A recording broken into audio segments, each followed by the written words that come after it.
Isipin mo ito. Kasama mo ang isang babaeng mahalaga sa'yo. Maganda ang usapan nyo, pero biglang may nagbago. Hindi niya sinabi, pero ramdam mo. Parang may nawala. Ang dati niyang paghanga, respeto o interes sa'yo. Isang tingin lang, isang saglit lang, pero alam mong may mali. Ano ang nakita niya na hindi mo napansin? Ano ang nagawa mong mali? Maraming lalaki ang hindi namamalayan na nagpapakita sila ng kahinaan sa kilos at ugali nila. Dahil dito, unti-unting nawawala ang respeto sa kanila, hindi lang ng mga babae, kundi pati ng iba pang tao sa paligid nila.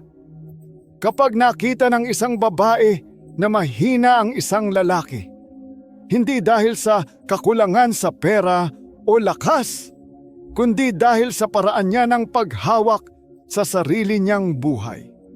Unti-unting bumababa ang tiwala at paghanga niya rito.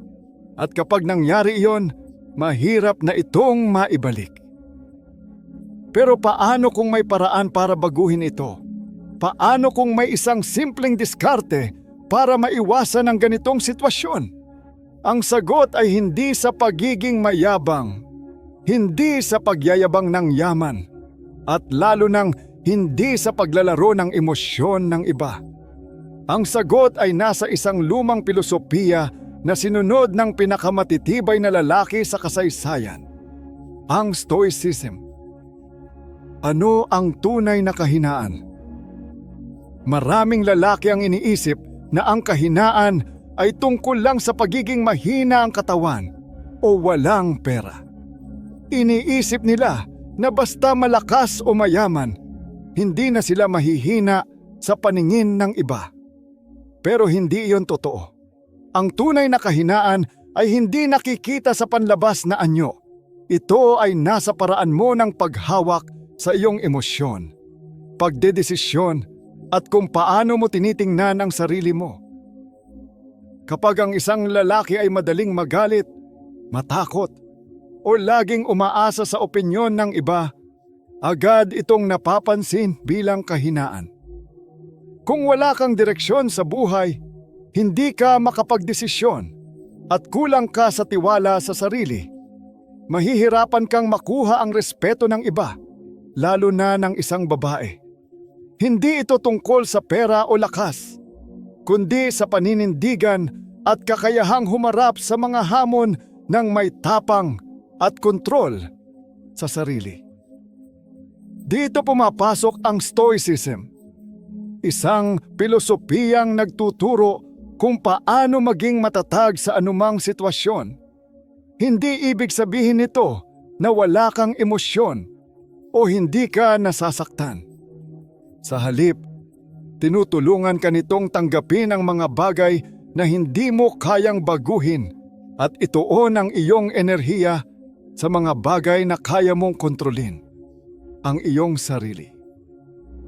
Ang tunay na lakas ay hindi sa panlabas na anyo, kundi sa iyong kilos, pananaw at disiplina sa buhay. Sa video na ito, pag-uusapan natin ang 7 senyales ng kahinaan na madaling napapansin ng mga babae sa isang lalaki. At higit sa lahat, paano mo ito maayos gamit ang mga aral ng Stoicism? Una, palaging humihingi ng pagpapatibay, validation seeking. Isa sa pinakamalinaw na senyales ng kahinaan na agad napapansin ng babae ay ang palaging paghahanap ng approval ng iba. Kung hindi ka makapagdesisyon ng mag-isa at palaging kailangan ng opinyon o kumpirmasyon ng iba, lumalabas na hindi ka sigurado sa sarili mo. Karaniwan, ang ganitong ugali ay nagmumula sa takot. Takot na magkamali, takot na hindi magustuhan, o takot na hindi mapansin. Pero sa mata ng isang babae, ang lalaking hindi kayang manindigan sa sarili niyang desisyon ay hindi maaasahan. Ang tunay na malakas na lalaki ay hindi kailangang palaging purihin o aprubahan ng iba para malaman ang kanyang halaga. Solusyon mula sa Stoicism. Sabi ni Marcus Aurelius, "You have power over your mind, not outside events." Ibig sabihin, ang tunay na kumpiyansa ay nanggagaling sa loob, hindi sa opinyon ng iba. Hindi mo kailangang umasa sa papuri o pagsang-ayon ng iba para maramdaman mong mahalaga ka. Baguhin ang pananaw, maging malinaw sa sarili mong paniniwala at layunin. Pag-isipan ang bawat desisyon, pero huwag gawing batayan ng iyong halaga ang opinyon ng ibang tao.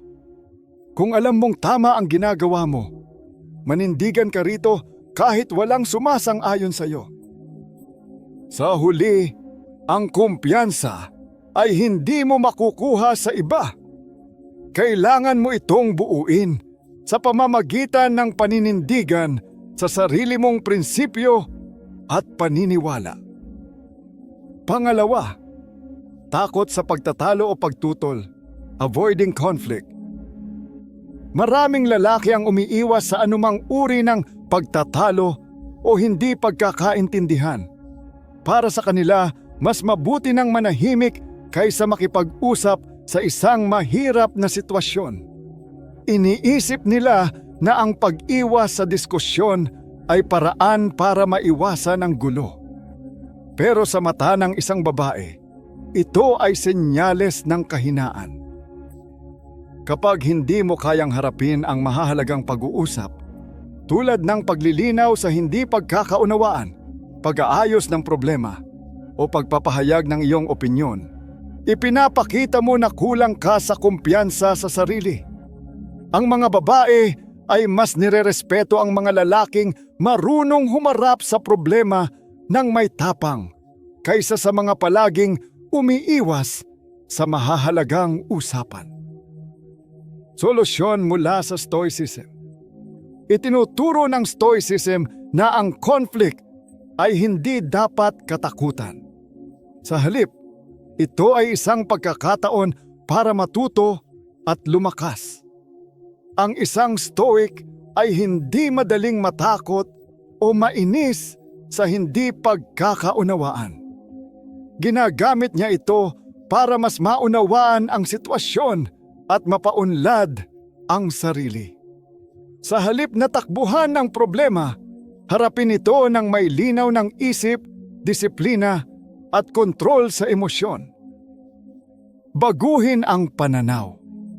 Hindi lahat ng pagtatalo ay masama. Ang tamang pakikipag-usap ay nakakatulong upang mapatatag ang relasyon, mapaunlad ang sarili at mapanatili ang respeto ng iba sa iyo. Harapin ang mahahalagang usapan ng may respeto at paninindigan. Maging kalmado, pero huwag matakot ipahayag ang iyong saloobin. Sa huli, ang lalaking marunong humarap sa mga pagsubok at hindi natatakot sa mahahalagang usapan ay nagiging kagalang-galang at maaasahang lider, hindi lang sa relasyon kundi pati na rin sa buhay. Pangatlo, masyadong reaktibo sa mga nangyayari, madaling magpaapekto. May mga lalaking madaling maapektuhan kahit sa maliliit na bagay. Konting aberya lang, agad nang nagagalit.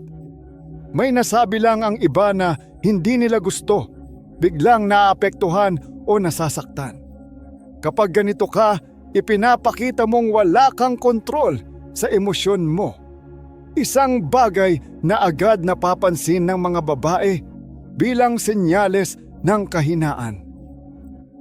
Kapag masyado kang reaktibo, parang hinahayaan mong ang sitwasyon ang magdikta ng nararamdaman mo. Kapag may hindi nangyari ayon sa gusto mo, bigla kang nawawalan ng kontrol sa sarili mo. Pero ang totoong matatag na lalaki ay hindi basta-basta natitinag. Hindi siya madaling magpadala sa emosyon dahil alam niyang hindi niya kayang kontrolin ang ibang tao o ang mga pangyayari. Pero kaya niyang kontrolin ang kanyang reaksyon. Solusyon mula sa Stoicism. Sabi ni Epictetus, it's not what happens to you, but how you react to it that matters. Ibig sabihin, hindi ang mismong problema ang mahalaga, kundi kung paano mo ito hinaharap. Ang isang Stoic ay hindi padalos-dalos sa reaksyon. Iniisip muna niya ang sitwasyon at sinisiguradong ang kilos at sagot niya ay mahinahon at makabuluhan. Baguhin ang pananaw. Sa halip na agad magalit o ma-stress sa isang sitwasyon, huminga ng malalim at pag-isipan muna ang tamang reaksyon. Huwag hayaang emosyon ang magdikta ng kilos mo. Ikaw ang dapat may kontrol dito. Kapag natutunan mong maging kalmado at disiplinado sa emosyon mo, mas magiging matibay ka sa harap ng pagsubok at mas rerespetuhin ka ng ibang tao, lalo na ng mga babae. Sa huli, ang lalaking may kontrol sa sarili ay nagiging matatag, maaasahan at kagalang-galang. Pang-apat, walang direksyon sa buhay, walang malinaw na layunin. Isa sa pinakamalinaw na senyales ng kahinaan na napapansin ng mga babae ay ang kawalan ng direksyon sa buhay. Kapag wala kang pangarap o plano, parang wala kang patutunguhan. Hindi mo alam kung ano ang gusto mong marating at wala kang ginagawa para umangat o mag-improve. Ang isang lalaking walang direksyon ay madalas sumasabay lang sa agos ng buhay. Wala siyang disiplina, walang long-term na plano at kadalasang naghihintay lang sa kung anong mangyayari. Dahil dito, mahirap siyang respetuhin. Paano ka igagalang ng iba kung ikaw mismo ay hindi mo alam ang gusto mong gawin sa buhay? Solusyon mula sa Stoicism. Naniniwala ang mga Stoic na ang tunay na lakas ay may malinaw na layunin. Hindi sila pumapayag na maligaw at sayangin ang kanilang oras. Sabi ni Seneca, if one does not know to which port one is sailing, no wind is favorable. Ibig sabihin, kung hindi mo alam ang direksyon mo, kahit anong oportunidad ang dumating ay walang silbi. Baguhin ang pananaw. Tanungin ang sarili, ano ang gusto kong marating sa buhay? Ano ang ginagawa ko para makuha ito? Hindi mo kailangang alam agad ang lahat ng sagot, pero mahalaga na may direksyon ka. Magtakda ng malinaw na layunin sa iyong trabaho, sa iyong sarili, at sa buhay mo bilang buo. Ang lalaking may malinaw na layunin ay nagiging mas tiwala sa sarili, mas nirerespeto ng iba, at mas nagkakaroon ng halaga sa paningin ng mga tao, lalo na sa mga babae. Ikalima, hindi marunong magdesisyon, laging nag-aalangan. Isa sa mga senyales ng kahinaan na madaling napapansin ng babae sa isang lalaki ay ang hindi marunong magdesisyon. Kung palagi kang nag-aalangan, hindi makapagdesisyon ng mag-isa, o laging naghihintay ng sagot mula sa iba, ipinapakita mong wala kang kumpiyansa sa sarili. Ang isang lalaking hindi marunong magdesisyon ay parang walang direksyon sa buhay. Sa halip na manindigan, palaging nagdadalawang isip, natatakot sa pagkakamali, kaya nauuwi sa walang ginagawa.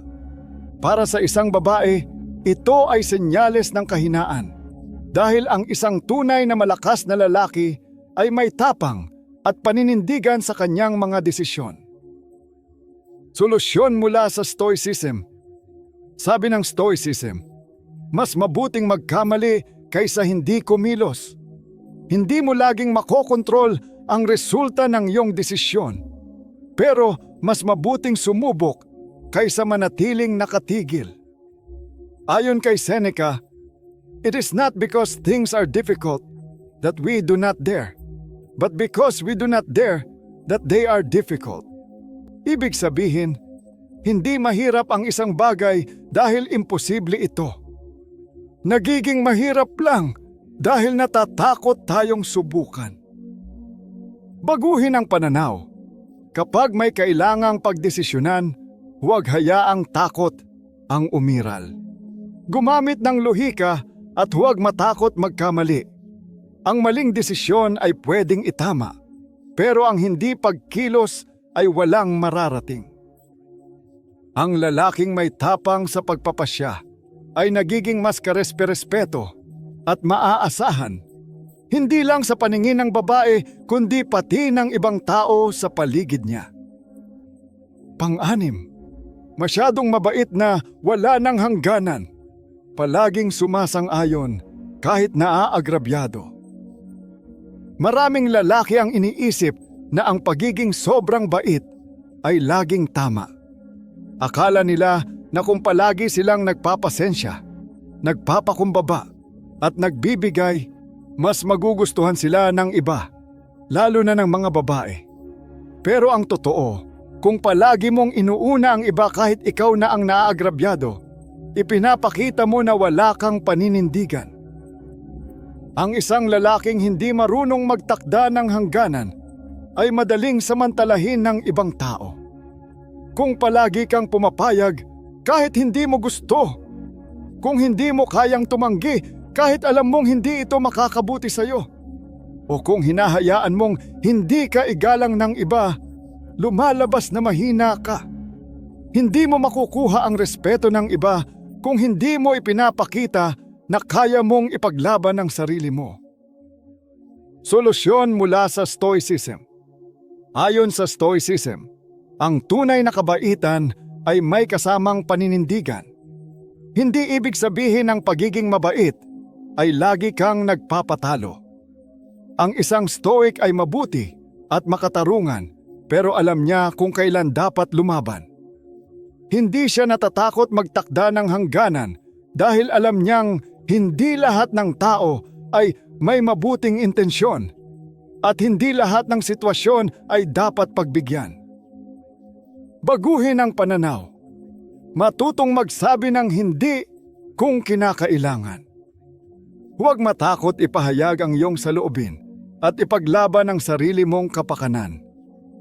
Maging mabait, pero huwag hayaang apihin o samantalahin ka. Ang isang lalaking may matibay na paninindigan ay mas nirerespeto, mas pinapahalagahan, at mas nagiging kaakit-akit dahil alam niyang may halaga siya at hindi siya basta-bastang kayang kontrolin ng iba. Ikapito, takot sa pagkawala ng kung anong meron ka. Takot mawala ang isang bagay.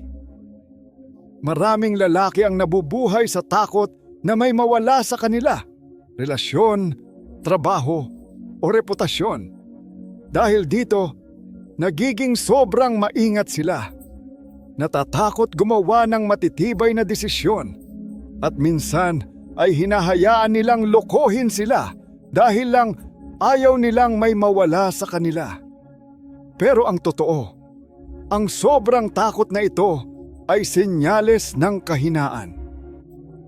Kapag nakikita ng isang babae na takot kang mawalan, lalo na sa isang relasyon, ibig sabihin, hindi ka kumpiyansa sa sarili mo. Kapag sobrang kumakapit ka sa isang bagay o tao, nagmumukha kang mahina at desperado. Ang isang lalaking laging takot mawalan ay madaling kontrolin, sunod-sunuran at walang paninindigan. Solusyon mula sa Stoicism. Ayon sa Stoicism, lahat ng bagay ay pansamantala. Walang tiyak sa buhay. Pwedeng mawala ang pera, trabaho, o kahit ang isang relasyon sa isang iglap.